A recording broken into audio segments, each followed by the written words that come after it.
In this video, we're going to go through the most common reasons for why prints come out faded or in poor quality, and we will also give you some remedies for these.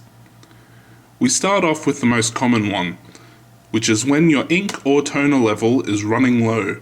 To check how much ink or toner you have remaining, navigate the menu either on your printer screen or in the software installed on your computer to find the levels. If they're running on empty, it's time to replace the cartridge for each empty color. Though I'm sure your printer would have likely notified you a bunch of times about this if they are low. The next possibility for inkjet printers are when the print heads are dry or blocked. This may happen if the printer is quite old or has not printed in weeks or longer. This can often be resolved with a printhead clean, which is usually found in your printer settings.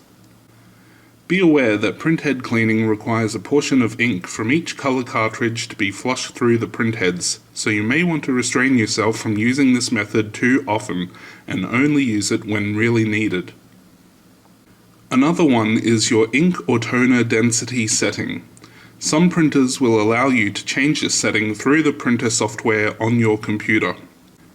This function allows you to choose how much ink or toner is used when printing, but a low setting can result in faded or poor quality prints.